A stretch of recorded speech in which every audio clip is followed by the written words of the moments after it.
사도신경을 통하여 신앙을 고백합니다. 전능하사 천지를 만드신 하나님 아버지를 내가 믿사오며 그 외아들 우리 주 예수 그리스도를 믿사오니 이는 성령으로 잉태하사 동정녀 마리아에게 나시고 본디오 빌라도에게 고난을 받으사 십자가에 못 박혀 죽으시고 장사한 지 사흘 만에 죽은 자 가운데서 다시 살아나시며 하늘에 오르사 전능하신 하나님 우편에 앉아 계시다가 저리로서 산자와 죽은 자를 심판하러 오시리라. 성령을 믿사오며 거룩한 공회와 성도가 서로 교통하는 것과 죄를 사하여 주시는 것과 몸이 다시 사는 것과 영원히 사는 것을 믿사옵나이다. 아멘. 거룩하신 하나님, 주의 자비로우심으로 의지하는 자들에게 자비를 베푸시는 주여, 이 시간 깨워 기도하게 오라가시니 감사합니다. 날마다 순간마다 일마다 주의 인도하심을 받기를 원하나이다. 거룩하신 하나님, 이 시간 우리의 기도에 포함되어 있는 이름들을 복되게 하옵소서. 깨어 기도하게 오라가셨사오니 우리로 기억하는 그 이름들이 복되게 허락하여 주시옵소서. 구원받아야 될 영혼들이 속히 좋은 기회를 통하여 주께 돌아오게 하옵소서. 건강을 더하여 주시옵소서. 생명의 역사를 더하여 주시옵소서. 하나님이 채워주시는 것을 경험케 허락하시옵소서. 오랜 기도, 간절한 기도, 일천번제를 주여 받으시고 복되게 하시옵소서. 채워주시고 붙잡아 주시는 하나님께 감사를 드립니다. 아무것도 염려하지 말고 기도하라 하시는 하나님, 아픈 곳을 붙잡고 두 손 모아 기도합니다. 이 시간 안수하여 주시옵소서. 주님이 채워주시옵소서. 머리끝부터 발끝까지 온몸을 강건케 하시는 주님으로 의지합니다. 주님 친히 역사하여 주시옵소서. 예수님의 이름으로 축복하여 간절히 기도드리옵나이다. 아멘. 찬송가 454장입니다. 주와 같이 되기를. 찬송가 454장입니다. 주와 같이 되기를 내가 항상 원하네. 온유하고 겸손한 주의 마음 주소서. 세상에서 의뢰가 나그네로 있을 때 주의 영상 닮아서 살아가게 하소서. 비록 작은 새라도 돌보시는 나의 주, 나와 함께 계시오. 나를 지켜주소서. 마음이 깨끗하기를 내가 항상 원하니 악한 마음을 버리고 살아가게 하소서. 주와 같이 되기를 내가 항상 원하니 주님 뜻을 따라서 살아가게 하소서. 주 은혜로 거듭나 말씀 위에 굳게서 영원 무궁하도록 주와 함께 살리라. 주와 같이 되기를 내가 항상 원하니 온유하고 겸손한 주의 마음 주소서. 세상에서 의뢰가 나그네로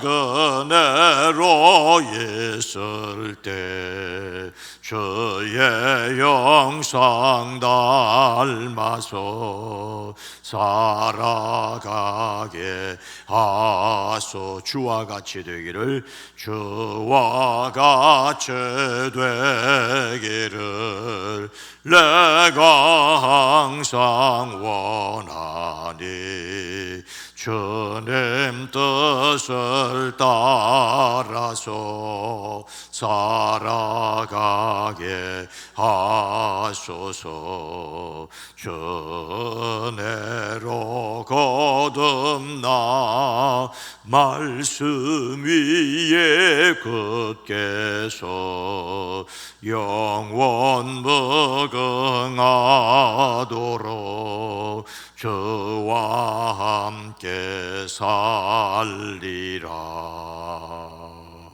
아멘. 시편 139편 23절과 24절 말씀입니다. 구약성경 904면입니다. 시편 139편 23절로 24절 말씀을 함께 읽습니다. 하나님이여 나를 살피사 내 마음을 아시며 나를 시험하사 내 뜻을 아옵소서. 내게 무슨 악한 행위가 있나 보시고 나를 영원한 길로 인도하소서. 아멘. 오늘도 예수님 그 이름으로 승리하시기를 축복합니다. 하나님께서 선지자 나단을 다윗에게 보내셨지요.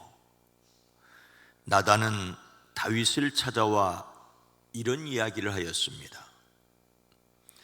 어떤 성읍에 두 사람이 살았습니다. 한 사람은 부유하였고 한 사람은 가난하였지요. 그 부자에게는 양과 소가 아주 많았습니다.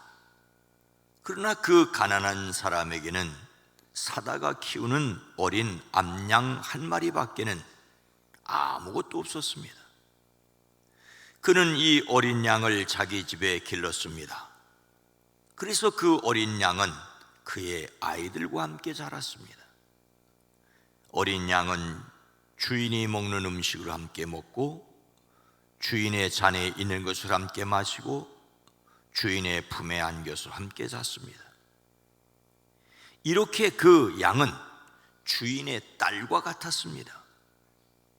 그런데 그 부자에게 나그네 한 사람이 찾아왔습니다.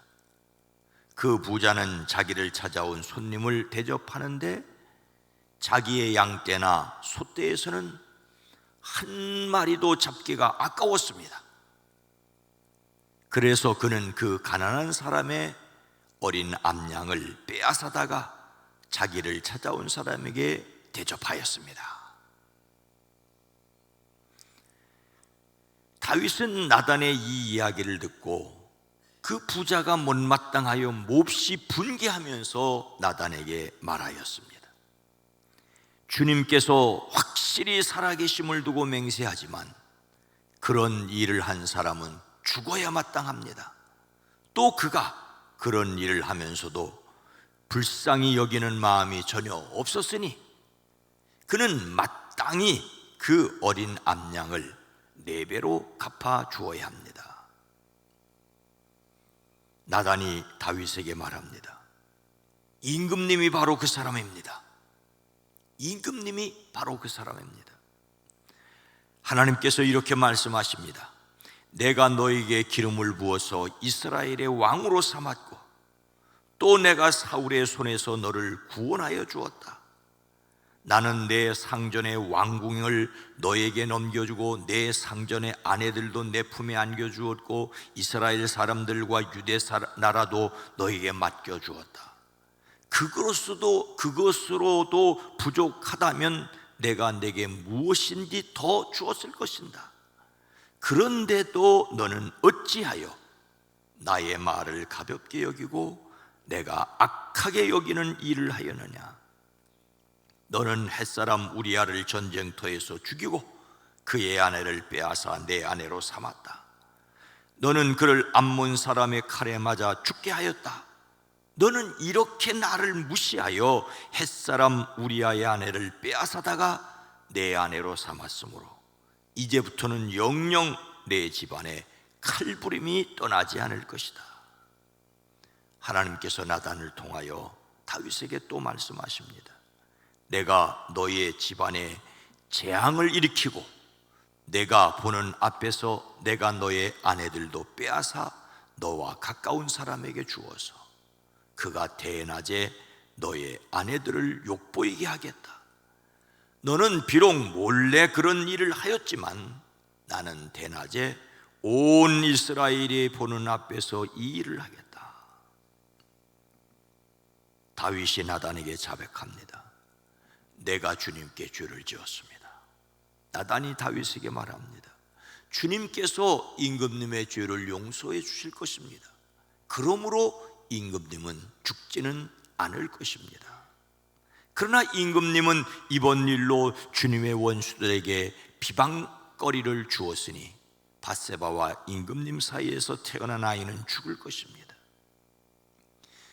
그런데 여기에서 우리들이 오해하는 것이 있습니다. 다윗이 내가 주께 죄를 지었습니다라고 자백을 하자 나단이 주님께서 임금님의 죄를 용서해 주실 것입니다라고 즉각적인 고백과 즉각적인 용서만 생각합니다. 물론 성경 사무엘하 12장 13절은 이렇게 기록하고 있습니다. 그러나 시편의 내용을 보면 이렇습니다. 시편 6편은 여호와여 주의 분노로 나를 책망하지 마시오며 주의 진노로 나를 징계하지 마옵소서. 여호와여 내가 수척하여 싸우니 내게 은혜를 베푸소서. 여호와여 나의 뼈가 떨리오니 나를 고치소서. 내가 탄식함으로 피곤하여 밤마다 눈물로 내 침상을 띄우며 내 요를 적시나이다. 다윗은 밤마다 눈물로 침상을 띄우며 요를 적시며 회개하며 기도했습니다. 뿐만이 아닙니다. 주의 손이 주야로 나를 누르시오니 내 진액이 빠져서 여름 가뭄에 마름같이 되었나이다.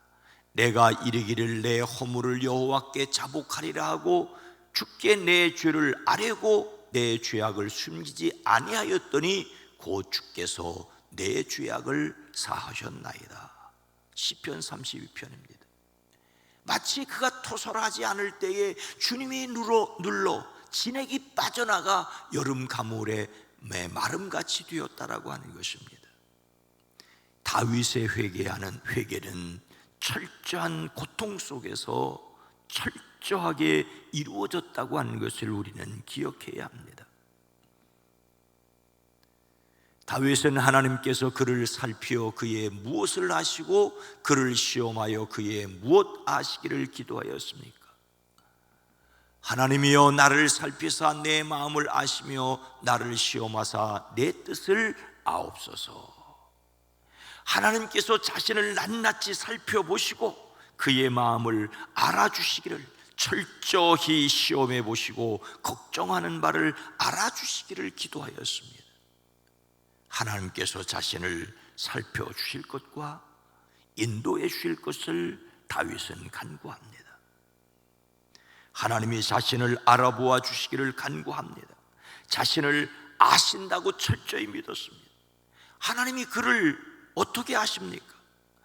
그를 살피시어 아신다고 의도적으로 집중하여서 꼼꼼하게 살펴보셨다는 말입니다. 그의 마음은 그의 마음뿐만 아니라 그의 전체를 의미하고 있습니다. 그것도 시험하여 아시라고 하셨습니다. 검사하다, 자세히 보다는 뜻입니다. 그의 마음이 어떠한지, 그가 어떤 뜻을 품고 있는지를 하나님께서 아시라는 말이죠. 이것은 자신이 죄가 없다고 주장하는 것처럼 보이지만 하나님께서 살펴보실 때 죄 없는 자가 누구겠습니까? 자신의 무죄함을 주장하려는 것이 아니고 하나님의 도우심을 간구하려는 것입니다. 하나님께 도움을 간구하는 사람은 하나님 앞에 정직하여야 합니다. 하나님께 숨길 수 없다면 하나님 앞에 그대로 드러내는 방법밖에 없습니다. 하나님께 신실함은 하나님 앞에 자신을 드러내는 것입니다. 하나님께서 마음을 살펴보시고 그 뜻을 시험하시기를 기도한 이유가 무엇이겠습니까? 내게 무슨 악한 행위가 있나 보시고 나를 영원한 길로 인도하소서. 다윗이 그토록 하나님 앞에서 신실하려고 하였던 이유는 내가 나쁜 길을 가지나 않는지 나를 살펴보시고 영원한 길로 나를 인도하여 주십시오라고 하는 말에서 찾을 수 있습니다. 하나님께서 자신을 낱낱이 살펴보시고 철저히 시험해 보시라고 한 이유가 자신은 죄가 없다고 주장하려는 것이 아니었습니다. 하나님께서 그가 얼마나 연약한지를 알아주시고 그가 걱정하는 바를 알아주시기를 바라며 그 이유는 자신이 나쁜 길을 가지나 않는지 살펴보아 주시기를 바란다고 합니다. 자신이 나쁜 길을 가지 않는다고 주장하는 것이 아니라 혹시라도 있을지 모르는 나쁜 길을 하나님이 깨우쳐 주시기를 바라는 것입니다. 성경은 사람의 행위가 자기 보기에는 모두 깨끗하여도 여호와는 심령을 감찰하시느니라고 하였습니다. 사람의 행위가 자기 보기에는 모두 정직하여도 여호와는 마음을 감찰하시리라고 하였습니다. 그러니 자신의 길은 깨끗하다고 바르다고 하나님 보시라고 내놓고 주장할 사람은 없습니다. 그런데도 하나님께 보시라고 살펴보시라고 알아달라고 말하는 이유는 영원한 길로 인도하심을 받기 위해서였습니다. 하나님 앞에서 사악한 범죄를 저지를 수 있는 인간입니다. 그래도 하나님이 살펴보아 주시고 의로운 삶, 생명의 길로 나아가기를 바라고 원하였던 것입니다. 하나님은 사람을 지으신 분이십니다. 우리의 약함과 악함도 아십니다. 그래서 하나님을 의지하고 의지하게 하십니다. 이것을 알고 자신을 하나님께 맡기는 사람이 옳은 사람입니다. 하나님 앞에 자랑할 것이 없는 삶임을 안다면 하나님께 인도하여 주시기를 바라고 소망하고 맡겨야 합니다. 오늘 우리 자신이 나쁜 길을 가지 않고 영원한 길로 인도하심을 받기 위해 하나님께 드려야 할 기도는 무엇일까요? 예수님을 닮는 성품 5월의 주제는 신실입니다. 신실하다는 말은 믿음직하고 착실합니다. 그 반대는 위선이라고 표현을 했습니다. 겉으로만 착한 체 하거나 그런 일이나 그런 짓을 가리키죠. 예수님을 닮는 성품으로서 신실은 투명한 동기로 옳은 일을 하려는 열망입니다. 우리는 이런 열망을 가져야 합니다. 그렇지 않으면 우리는 우리 자신도 알지 못하는 사이에 떠내려갑니다. 잘못을 잘못으로 알지 못하면 다시 헤어날 방법이 없습니다. 또한 예수님을 닮는 성품으로서 신실은 겉으로 드러나 보이는 것처럼 내면도 진실한 것입니다. 이를 위하여 하나님의 능력으로 투명하게 하여야 한다입니다. 하나님이 나를 보시도록 드러내야 하고, 하나님이 보심을 깨닫고 진정으로 영원한 길, 생명의 길로 인도되기를 바라 하나님 앞에서 철저해야 합니다. 하나님께로 더 가까이 나가게 돼 위로자가 되시고 변호자가 되시는 성령을 의지하는 사람들이 되어지기를 주님의 이름으로 축원합니다. 거룩하신 하나님, 자비로우신 주님, 우리의 모든 것을 낱낱이 아시고 헤아리는 하나님 앞에 설 때에 우리는 몸둘 바를 알지 못할 수밖에 없습니다. 부끄러움과 황송스러움을 간직할 수밖에 없습니다. 이런 나를 위하여 십자가를 지셨으니 그 은혜와 사랑을 감사합니다. 그래서 성령의 능력을 의지하고 바른 삶, 옳은 삶, 하나님이 원하시며 기뻐하시며 온전하신 뜻이 무엇인지를 분별하고 따르기를 원하나이다. 주여 우리를 도와주시옵소서. 주여 우리를 이끌어 주시옵소서. 주여 복되게 하옵소서. 오늘 수요 기도회로 모일 때, 계속해서 성령 대망 기도회로 모일 때 우리를 붙들어 주시옵소서. 속회를 인도하는 속장님들 말씀에 굳게 서서 든든하여 흔들리지 않게 하옵소서. 살아있는 성도들의 가정과 일터와 사업장을 주의 손으로 붙드시옵소서. 대한민국 이 땅의 정치, 경제, 사회, 문화를 지켜 주시옵소서. 이 세상에 전쟁에 속히 멈춰주게 하옵소서. 이 땅을 긍휼히 여기시옵소서. 예수님의 이름으로 간절히 기도드리옵나이다. 아멘. 속장 모임이 있습니다. 오늘 말씀을 생각하며 하나님 앞에 정직하게 서게 하옵소서. 우리 교회가 영원한 길, 생명의 길로 인도하는 교회가 되어지게 하시고 세상이 죄를 깨닫고 하나님을 알게 하옵소서. 기도합니다. 주여